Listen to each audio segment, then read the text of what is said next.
Greetings, traders. This is Huz, aka Who's, aka Trader on the Block again, at you with this Bitcoin stuff. Man, cryptos are just going wonky. It was a pretty slow day today, actually. Bitcoin is kind of doing what people have been expecting to do for the past month or so. I have been expecting it for sure. There's no way. Actually, I'm going to put this with a grain of salt. People were thinking it was $100,000. And with the momentum that it was seeing up around April and most recently in October, it was getting up there. And you know what? My technicals were going out the door with seeing all the price action. But at the same time, it's too good to be true. And we saw that there was a big drawdown after you hit the April high of 69,000, 64,000 at the time. And you came down and then traced at that point going back up here. This is a very big sell zone. What we're going to do today is just briefly go through Bitcoin and see what's been doing and what it has been doing and what kind of structure we're looking at. So first of all, you'll notice a pattern in the market, and I've certainly had in my experience, is that usually areas where there tend to be wicks, usually the price comes down to those areas to retrace. For example, we'll take this, something that happened in 2013, a big move up followed by a big wick down, and then price always comes back and sees this. I've been talking about this in many videos. I've been talking about it because you have to picture as if something's bouncing, right? How hard is that support? How big is that? How many buyers are in that area? Now, institutional traders, when they see that, they have to come back here and they have to kind of either stop them out or get back into the trade by buying their contract out, so that it can keep on continues. But usually big wicks like this, they always price usually gravitates down. So what I'm seeing is this wick came down, and if this ends in a wick, this is a monthly. If this ends in a wick, then price is going to come back down here. Now there are large wicks over here. This wick, it did come back down and see it. It came back down to liquidate this zone right here as well. And now we're going to see whether it's going to come down and what this month's candle is going to look like. If it's going to look something like this, it's definitely in February. It's going to come down here at some point. But we don't know whether it's going to shoot up off there from there and create a bullish candle, such as this one, which indicates bullish price action. And I don't pay too much attention to RSI on a monthly. So what we do then from that point is let's check out the weekly and see what's going on here. And you notice that automatically it's bouncing off of the 100 EMA. I love using the 100 EMA. It gives me a good guidance. It gives me a good compass of where the market is overall, depending on what the asset is that I'm looking at. And what you want to do is you want to look at where the RSI is on the weekly to see, it's been good at calling out some really good points. Like this one and this one, just leave it on draw mode there, and then this one right here. And then if you continue on, maybe we can catch a few more. Here's another one. So usually you can tell based on this that the 30 zone is a strong area where multiple buys have occurred and large rallies have taken place. This one is close, but we won't count that. So this is all the way up till 2010. So, these show you that, okay, when the RSI goes down to 30.82, this is not even there. Now, what we can also do is draw a line in this area here.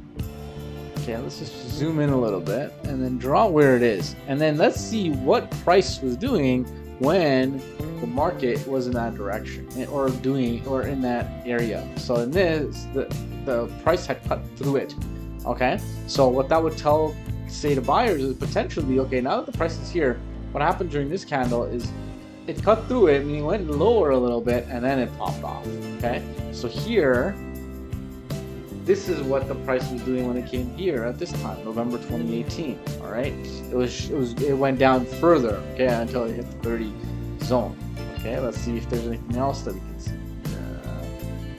This is the line. Let's count this. Okay, it came close and then it popped off, so it didn't quite come down to the 30 zone. Okay, so what this is indicating is the closer it gets to this line, the more it starts indicating a range into a pop off. Okay, so let's consider this right here as well.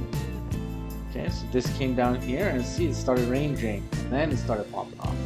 Okay, so we could be, past price hit action and technical analysis dictates what happens in the future. And we could be at a point where we could be ranging a little bit and then depending on, and another thing is divergence, right? Divergence in your RSI is very, very key and important. So if you took this divergence here, and then you took, the price also has to divert, by the way, in order for this to happen. If price goes this way, I've noticed that it doesn't work. Some people call that a bullish divergence. I don't know how that makes any sense, but that's, to me, no, it doesn't work out as a bullish divergence. This does. So if that, those two indicators show you kind of that, Bitcoin might be in a place where it could be consolidating a little bit before it shoots up. Now this is a weekly, so this might take a while. So it's a few indicators are showing. Let's take a look at fixed volume and see where the point of controls are. And I suspect this is going sideways right now. So I suspect that point of control will be in this area for at least this range here that we're in. It would just make sense. So let's just take a look here. So yeah, point of control right in this area where we're trading at right now. Let's take it from this range and see if there's any.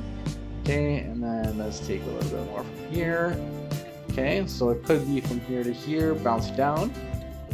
And then let's take a final one from here to current, and we're seeing a little divergence. So it could be that price is going here to here. And then once this bottoms out, and I drew this line way too exaggerating, so I'm just going to fix that. I definitely don't think it's going to come down. I did make a prediction on my Twitter that we could see highs it come down to 20,000, and obviously everybody, whenever someone says that, they look at this chart and they see this zone right here, and it's true, it is looking at this zone. But what I see when I see this zone is that when price rallied this much after hitting that $20,000 zone, rallied this much, it never came down to retest that high.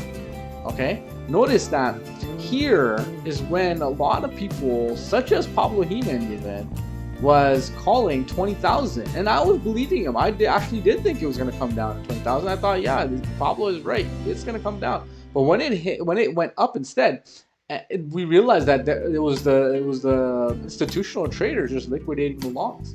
And now they're going to run the market down to test that 20 zone. But if it goes under that 20 zone, it's not going to be at risk of going down any further than that.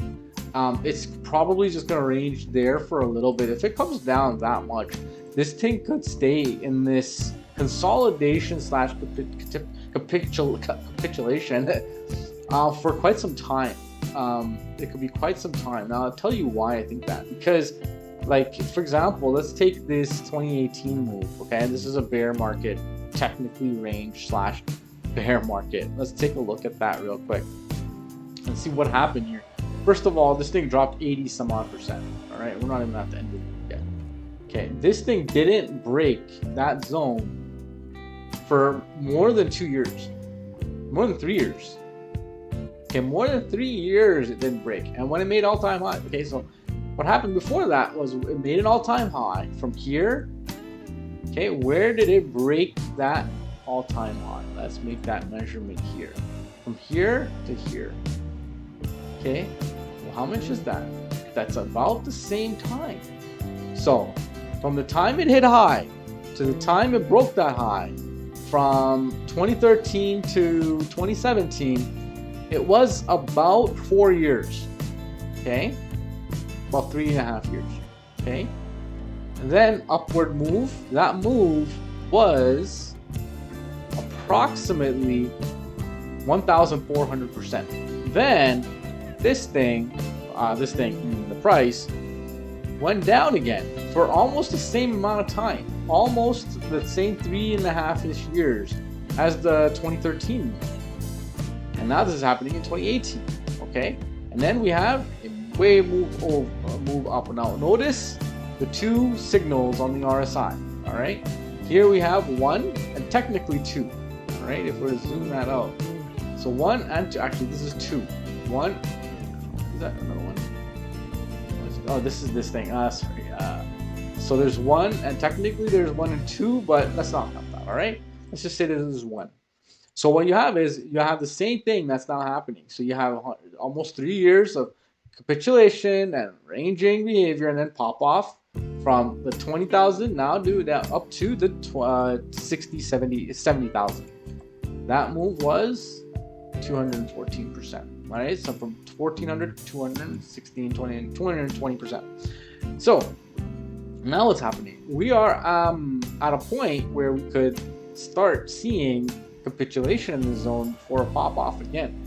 A little bit to downside behavior before a pop off. Now I don't think that this is going to be ranging for the next 2 years like we saw. That would be the equivalent of seeing this thing start moving again in February 2023, so next year. Meaning seeing all-time highs again. But what I'm seeing is the behavior and the market structure here, in this section right here, okay, is a lot different from these highs and the structure that created these highs. Number one, the highs were very clear higher lows and higher highs. And then the market dropped, whiplashed back down to the EMA, okay, after approximately 5 waves based on the wave theory, okay? And then it came down to form somewhat of a reverse V. Okay, that happened twice, here and here. Usually that's how markets behave, but what I'm seeing here is a little different. See, look at the structure I'm taking you through right now. And now look at this structure. It doesn't look the same, all right? So it could be that, see this and this, these two humps here, just dry it out for you real quick. This hump here is this hump here, this hump here.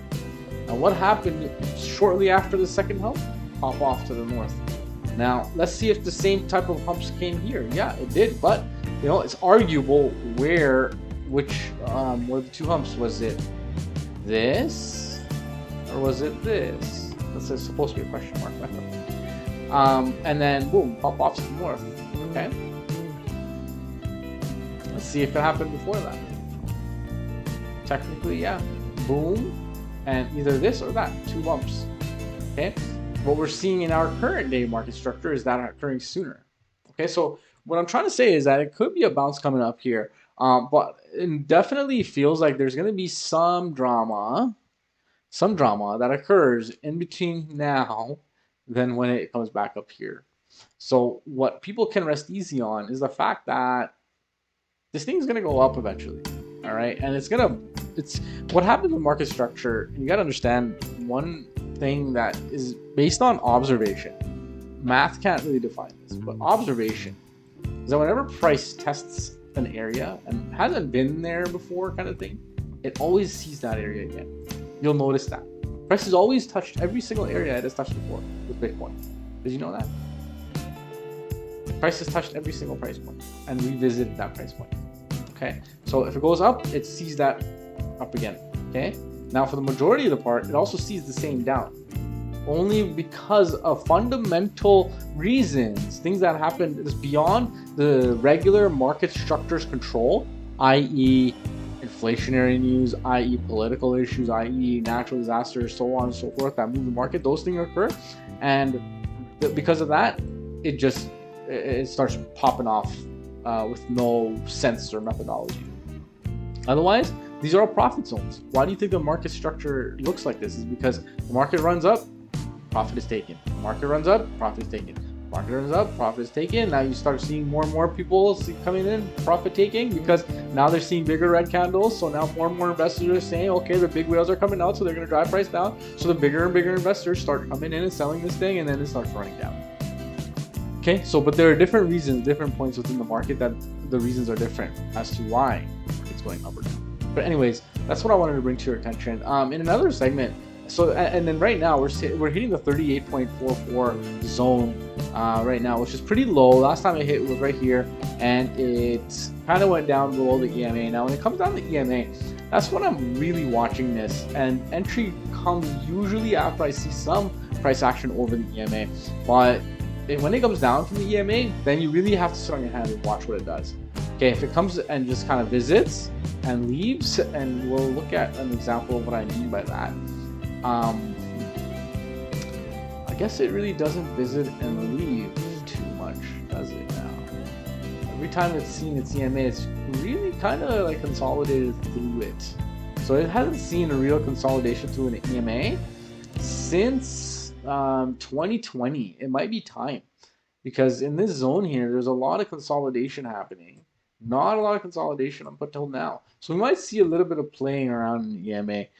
That's what I feel. Now, if you're one of those investors and feel like you need to know exactly what's going to happen to the price, and if you don't make this move, then you're going to miss out and you're really into FOMOing. And I've been there. And all I can tell you is just honestly, like from the heart, be patient. Just be patient. If you don't look at this for a week, okay? If you don't look at this for a week, the move you're gonna miss is probably like that. Okay? Most likely it's gonna be like that much move in the market. If you don't look at this for another week, you might miss this. And if you don't watch this for another week, you might miss that. All right? You get my point? What I'm trying to tell you is wait, just see how market structure plays out in a certain area. This is a good area, right? You saw the fixed range volume is right in this area. Okay, well, I'll just move this here so we can I'll just consolidate the two areas here. Yeah, it's right here. Okay, so that could mean it's a nice bounce point. Let's look at fib just roughly and see where we're standing. And we're landing pretty much on the 0.5. Okay, we broke through it a little bit, but the fib placement is arguable. So I'm just going to assume that it's hit the 0.5. Now remember, 0.5, this is not just it's something that just worked out. Now, this is also where institutional traders, heavy retail whale investors are also picking up buy orders at these levels. So markets do react to these levels. Now, which level in this particular move is important? That is up for debate. All right, so I'm trying to figure out an area where I would put my fib. I don't know. Not in this case. I don't know. Right, so just relax. And price doesn't move in a straight line either. All right, now. Like, look at this. You probably thought when you thought you were too late for buying into Bitcoin during, let's say, 2017 bull run when it went from $1,300 all the way to $20,000. You were probably thinking that because it had hit like $3,000. It hit $3,000, and you're like, oh my god, I'm too late. I'm never gonna do this. And then all this stuff happened after that. Okay, so trust me, you didn't. Investors like myself and other retail investors and other maybe even institutional investors that don't use, of course, algorithmic high frequency trading and moving markets, they do is they wait for these bull runs to this one wave to go, and now wait for the sell signal right here. This is a good sell area because it came down and it reduced price during a buy up, reduced it by 41%. I'm gonna buy when it hits 40%. So I have a buy order somewhere over here. I let it go up and down, and I'm confident with my 20% risk down here, but I'm willing to put in, a 400, 500% bet. So that's how you trade. So anyways, not taking up any more time here. I think this is just going to play around in this area for a bit. I don't think anything more exciting is going to happen. If I make a Bitcoin video, it's going to be because some sort of news come out, which it has. But tomorrow's the FOMC meeting, so I know the market's going to move. Maybe there's going to be a delayed reaction, or maybe the consensus and the results of the FOMC meeting is already priced into the movement, so there might not be that much of a reaction at all. So I know we're just talking about stuff that may or may not happen. Literally. But anyways, just watch for this interesting news that we get. I'm always posting on Twitter, so if you do and you can, would love for you to follow me on Traderondablock, baby. If you can, I would appreciate that. No, I don't want to edit. I want to move this so you guys can see Traderondablock, baby. And if you can, I would love, and it's never been white before, so I'm wondering why it's white, but I would love for you to give me a nice big thumbs up if you could. I got a lot of inspiration from a lot of very highly educated and intelligent mentors on YouTube, one of which is George. I'm George. One of them is Bitcoin Hyper, guys that I watch on YouTube, and I got a lot of inspiration from, and I thank those guys for finally helping me get back on YouTube, and I thank you guys for watching, especially. So thank you very much again. Hit the like, and if you like this video and some of the content, hit the subscribe, and I'll be doing videos every day or every other day, whenever I can. Thank you very much. Have yourself a great night.